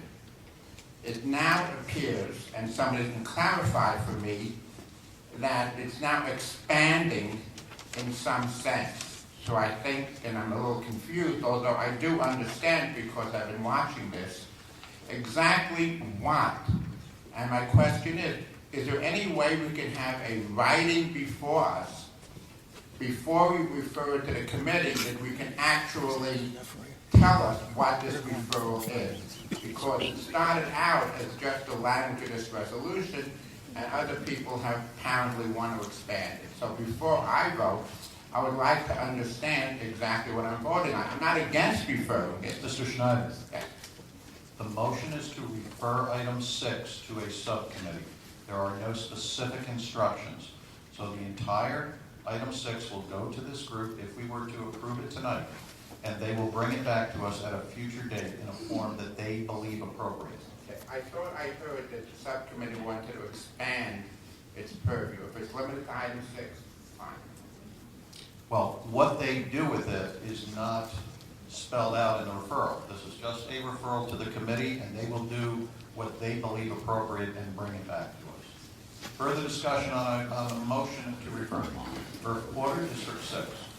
Thank you, Mr. Moderator. I stand and request that you support this motion for these reasons. If you've been party to the discussion that those of us that were in attendance heard, I would say that it was the most comprehensive, intelligent probing by many people with skills in this area that I've ever heard. And when I tested that thesis, many other people felt the same way. Number one. Number two, we had many new members whose composite skill set in the area of investment is extraordinary. New members, alternates on the Finance Committee. Many of the names you heard that were listed that are on this committee are names that you haven't heard before. Further, there is, I won't call it a black cloud, but there certainly has been a cloud over the retirement board's performance. And that cloud really manifests itself in our having an obligation as a town to fulfill whatever commitments are necessary from a fiduciary point of view that cannot be fulfilled as a result of the investments that are made. That number has gotten very large, come back down again this year. Mr. Porter, I neglected to say that the debate is only on to the merits of the referral. I understand that, not Mr. the Moderator. underlying merits of the item. I understand that, Mr. Moderator. What I'm saying is that you need to give a little slack. I mean, the RTM needs to give a little slack to this committee because it is a much larger task than you may view it as. For all of the reasons that I itemized it, and the composite skill set that Rob and others have put together provide the opportunity for us to take one good solid look and also be responsive to the concerns that manifest themselves in Larry Simon's particular concern about whether or not he has the authorization to do some of the things that I can't say have been done, but he'd like to know what the rubber bumpers are on both sides of the aisle that he can bump into to make sure that he has not gone astray. Last point relative to, let's call it the vocabulary that is used in this area. You know, all of us that have white hair are involved in retirement investments of one form or another. My own personal situation is such, I viewed this as a huge learning experience, personally and professionally, I think for many of you as well. And the first thing that will be done, and already has been done, is to put together a glossary of terms. And I suggest to you, if you've got responsibilities for the budget, if you don't understand that glossary of terms, when you vote on budget issues related to this, it's about time that we got to the point where we had a common vocabulary. For all of these reasons, I suggest that you support this and cut a little slack for this committee to do its job. Thank you. Further discussion on the motion to refer only. Margaret Freiberg, District 7. I'm a delegate to the Legislative and Rules Committee and was present for the entire discussion of this call item in that committee. I also subsequently went down and heard most of the Finance Committee's discussion of it, and I was pleased at their conclusion that they should try to get this referred to a subcommittee. Let me try to crystallize for those who might be having some understandable trouble in understanding what exactly is at stake here. At least in the Legislative and Rules Committee, and I think also in the Finance Committee, the feeling was that yes, the language which is proposed to be stricken from the charter is language which, because of changes in circumstances, is now not feasible for the retirement board to administer, and it is appropriate to relieve them of this burden with which they cannot comply. However, the real question is, if we take this language away, as most people seem to think we should we just leave a hole there where that language was? Or should we put in some other language with some standard that the board can administer that would afford the type of protection which the language to be deleted was trying to provide at the time that was put in? And the reason that the majority of the Legislative and Rules Committee voted against this call item on the merits was because we felt that some sort of protective language should be substituted for what is being removed, rather than simply willy-nilly removing this protection and not putting in anything in its place. And my hope is that if you join me in voting to refer this to the subcommittee will be able to come up with an appropriate administrable replacement for the language proposed to be deleted, which will protect the taxpayers of this town from the risk of possibly having to come up with large amounts of money on the fly if, heaven forfend, we have another crash in the markets and the retirement fund, because of not having had some portion of its assets adequately conservatively invested, is unable to pay as they go for the pension commitment that we have to fulfill. So I urge you to vote to refer this back so that suitable substitute language can be proposed. All right, will the district chairs please mark your voting cards? Finance Committee motion to refer item 6 to special subcommittee and proceed to pull your delegation. If you are in favor of referring this item to the subcommittee, you vote yes. If you want to take this item up tonight, you should vote no. We will need to await the result of this vote before we could take a final vote, before we know if we're going to continue on this item. So I ask our district chairs to please expedite the voting. I think at this point, we can, if there's anyone else who cares to offer comments to item 6 generally, you're welcome to do that now. You may wait until the outcome of the pending vote on the motion to refer. So we will take a short recess while the voting is being conducted. It might be a good time to stand up and stretch.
I'm not cutting it.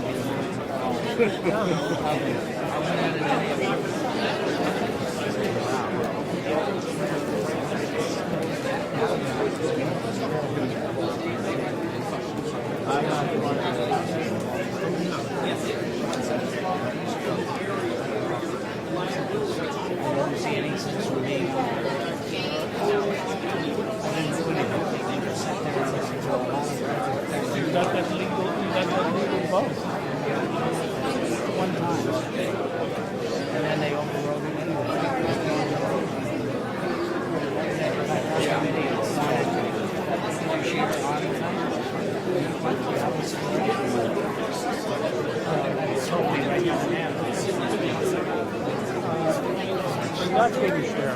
I both voted for. So did I.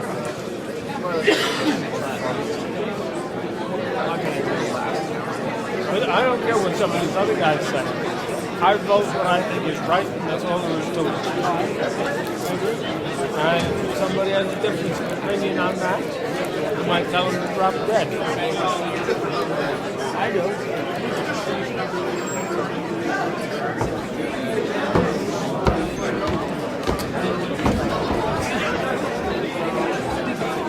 Hey, Walmart.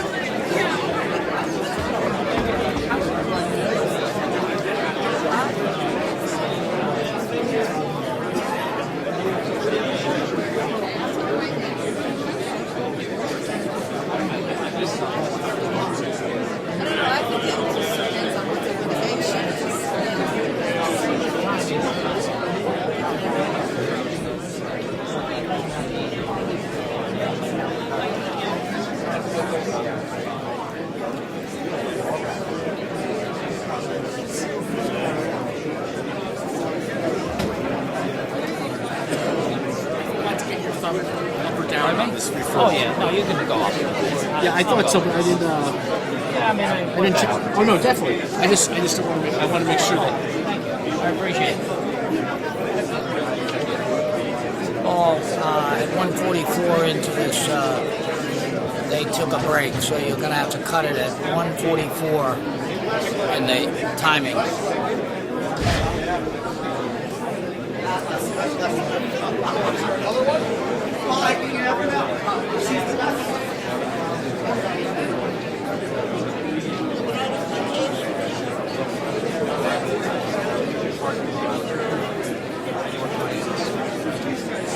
Well, the problem with this location, it's great for the podium, but everybody's going to go past there. It's the congregation point. You know, I tell you though. You need to have a higher What people platform. don't understand is, you see that microphone? Yeah. I picked up everything that anybody said.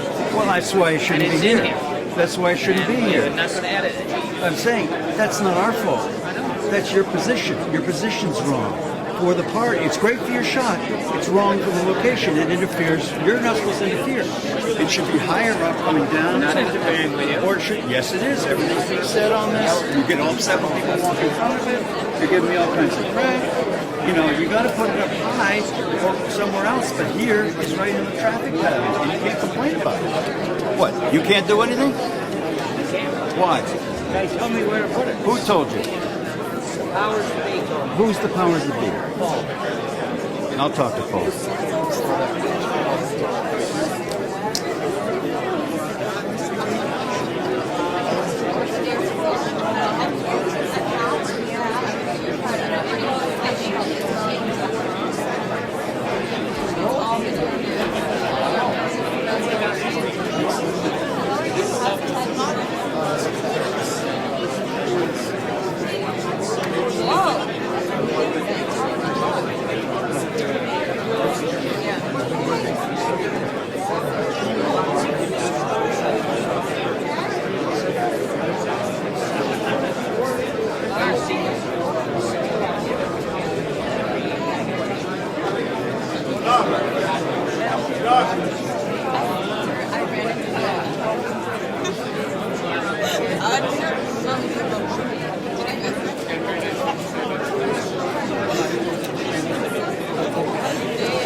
On the pending motion to refer item 6 to a subcommittee of the Finance Committee, those in favor, 158, opposed 10, abstaining 3. That motion to refer is carried. So that disposes of item 6. Item 7 now comes before us. Doug Wells, Chair of our Legislative Affairs Committee.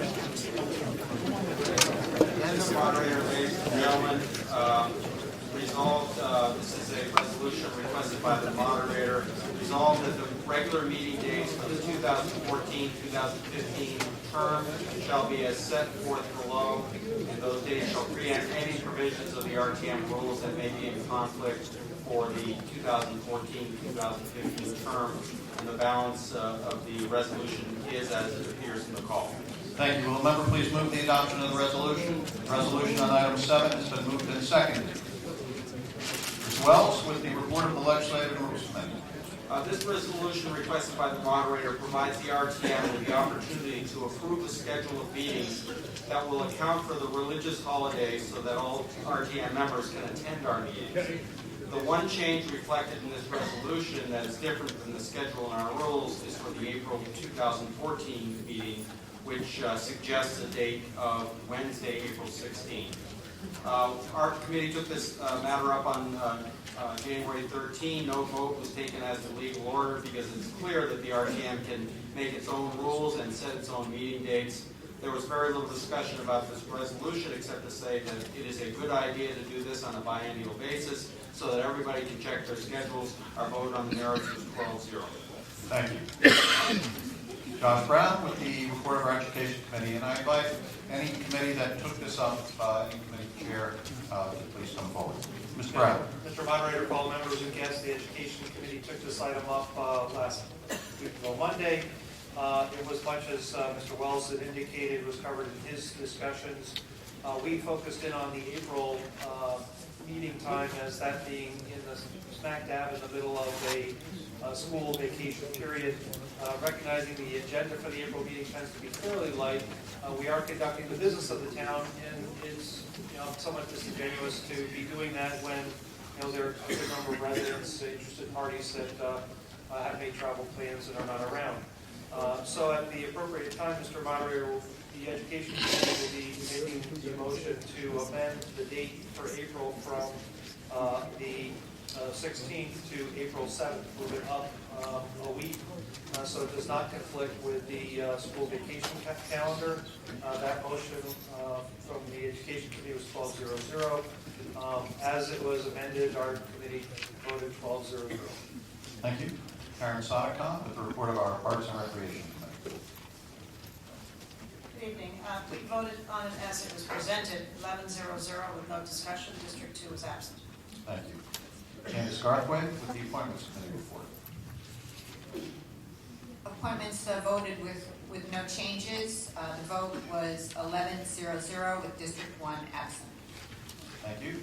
Don Hamilton with the Public Works Committee. Public Works. The Public Works Committee is, the members are my age or older, so we don't know anything about public schools, holidays, or private schools. So we didn't even discuss this 12-0-0. We talked about a lot of great things, and I hope I have a chance to send you a memo sometime this year about what went on at the meeting. But I'm pretty whipped tonight, and I'm sure you don't want to listen to anything from me on what happened at the Public Works meeting, but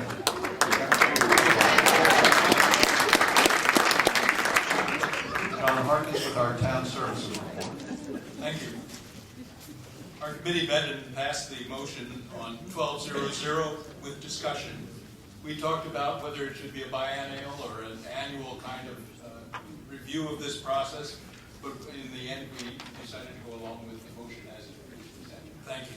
Thank you. Alexis Volgaris with the Health and Human Services report. Hi, Health and Human Services met and voted in favor without discussion or changes. 9-0-0, Districts 1, 2, and 8 were absent. Thank you. Lucia Jansen with our Budget Overview Committee. The Budget Overview Committee voted 12-0-0 with no discussion. Alan Small, Transportation. Transportation Committee voted 9-0-1. The one abstention was a member who also attended education and was aware of the pending motion.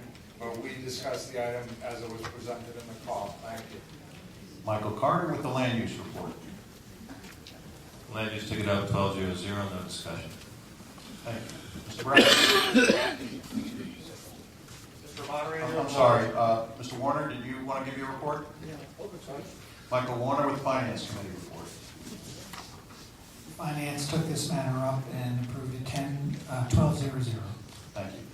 All right, Mr. Brown with the motion on behalf of the Education Committee. Education Committee moves that, or puts forward a motion to amend this to change the date of April 2014 to be April 7th, 2014. That motion was 1200. All right, thank you. That being offered on behalf of one of our committees does not require a second, and it is currently before us. This is a motion to amend item 7 to change the meeting date in 2014 from Wednesday, April 16 to Monday, April 7. Discussion on the amendment. David Detch.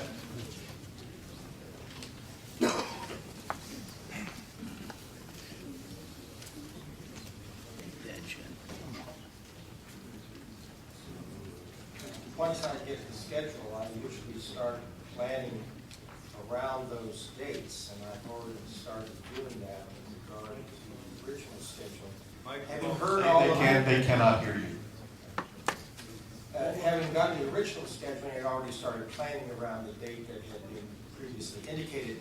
Having heard all of the affirmative votes in favor of retaining the schedule as published, I'm beginning to wonder if this is quite as crucial a date change as the Education Committee might have thought. Okay. Further discussion? Yes, sir.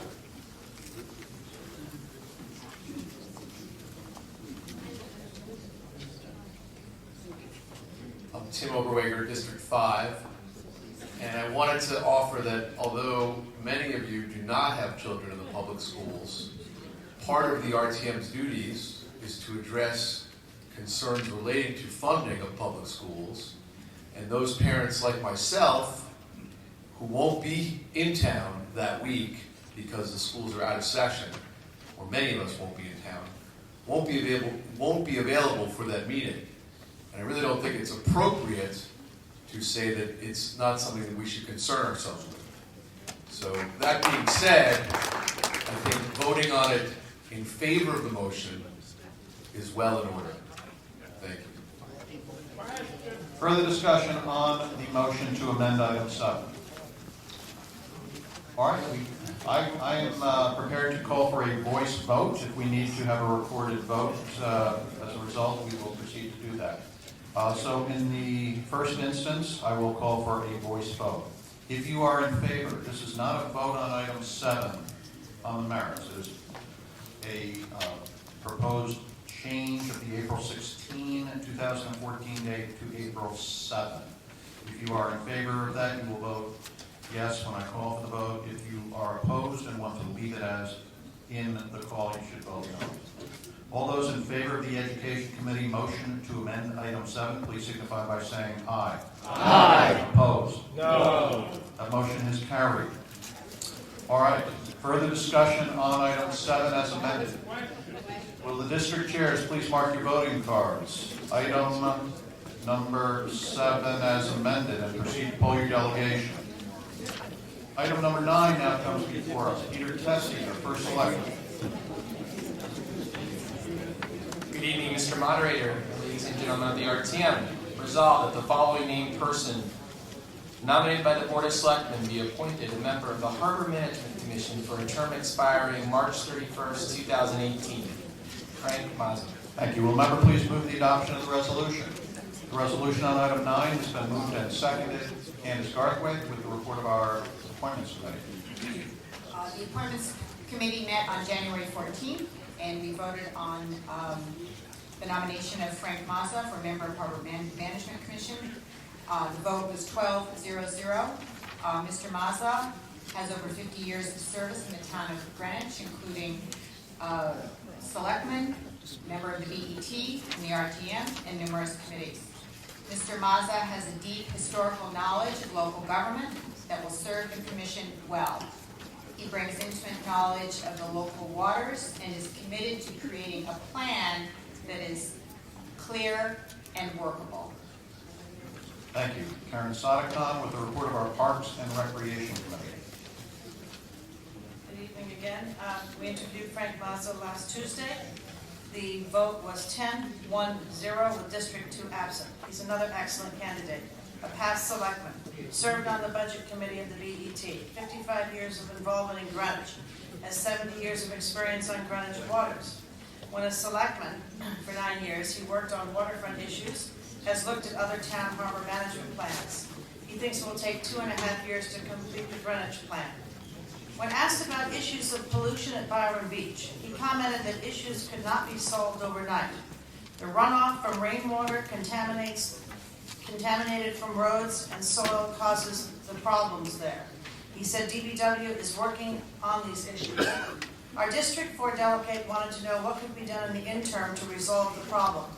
Mr. Raza didn't seem horribly concerned about an interim solution, and the delegate therefore felt the issues should be addressed now, hence the one negative vote.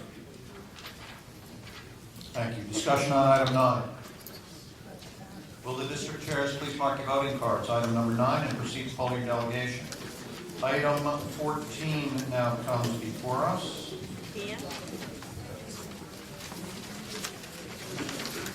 David Tice with that resolution. Mr. Tice, would you be opposed to presenting 14 and 15 together? Not at all. Okay. Item number 14, resolve that the following named person nominated by the Board of Selectmen. Oh, I'm sorry. 14 is separate. We'll do 15 and 16 together. Okay. 14. All right, item number 15, resolve that... No, 14, just 14. My apologies. Okay, here we go. 14, resolve that the following named person nominated by the Board of Selectmen be appointed a member of the Harbor Management Commission for a term expiring 3/31/16, Lyle R. Gibbons. Thank you. Will the member please move the adoption of the resolution? The resolution on item 14 has been moved and seconded. Candace Garthwaite with the Appointments Committee report. The Appointments Committee, we were unable to meet with Lyle Gibbons. She was out of town, so we will ultimately want to make a motion to postpone this item along with items 15 and 16. Thank you. Karen Sadekon. Lyle Gibbons was unable to be interviewed. We will go with Candace to interview her in the market meeting, which would be March 4th for the Parks and Rec Committee. All right, thank you. Ms. Garthwaite, you want to offer your committee's motion to postpone? The Appointments Committee is voted to move items 14, 15, and 16 to the March RTM meeting. The vote was 11-0-0 with District 1 absent, so we are making that motion.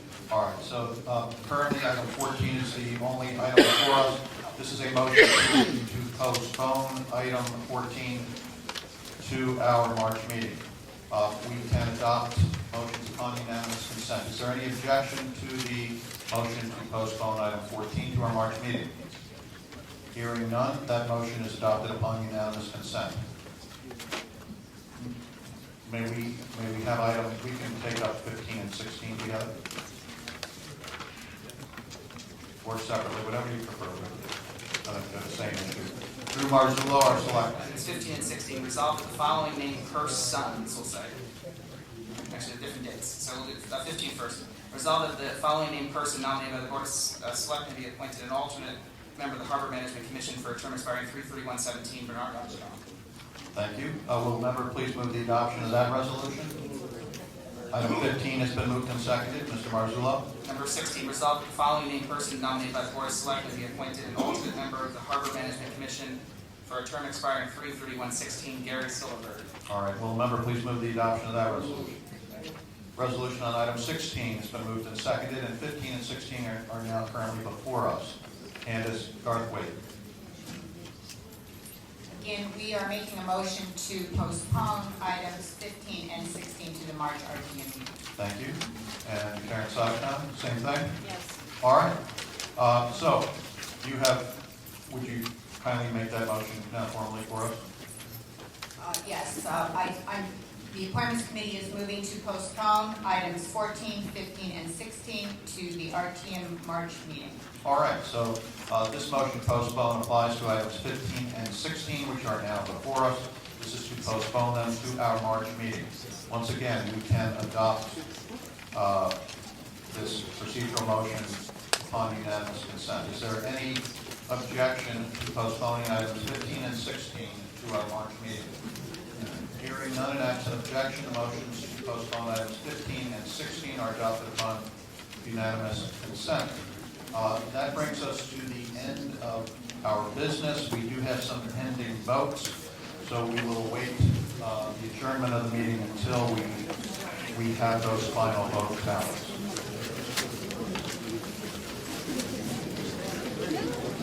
Could we have the Chairman of District 10, Joan Caldwell? Could you please come forward?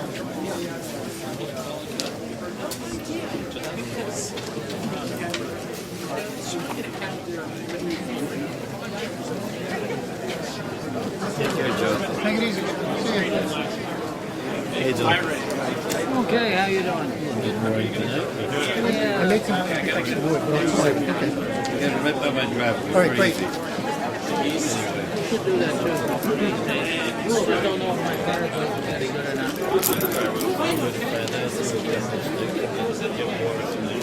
See if I I just wonder whether there's a crack or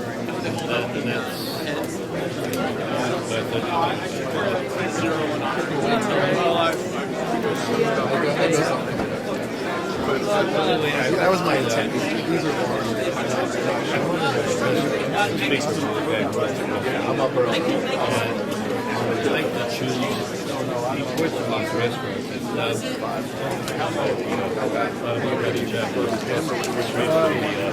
that does your body just gets it. The young guy is really good.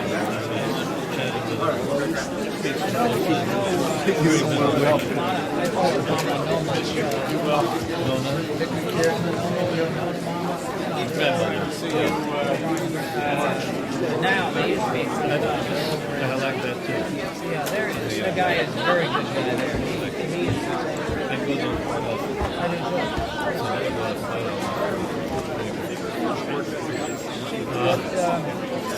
Anyway, we'll talk about it. But I mean, if he takes February 19th, almost 3 weeks away, he may have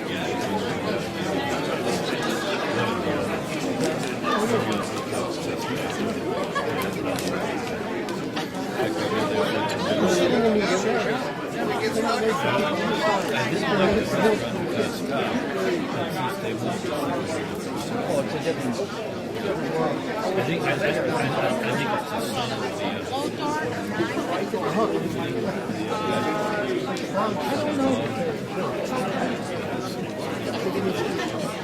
Anyway, it's a very good restaurant. It took 3 Advil. Okay. We'll see that. Okay, I'll talk to you Wednesday.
I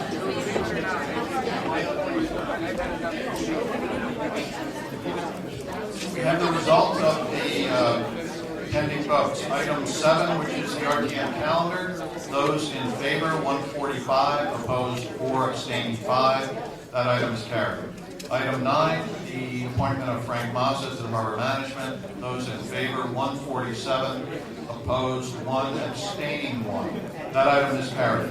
There being no further business to come before the meeting, and absent objection, this meeting stands adjourned upon unanimous consent. Congratulations to all of our members on a new term. Thank you all for coming. Have a safe trip home.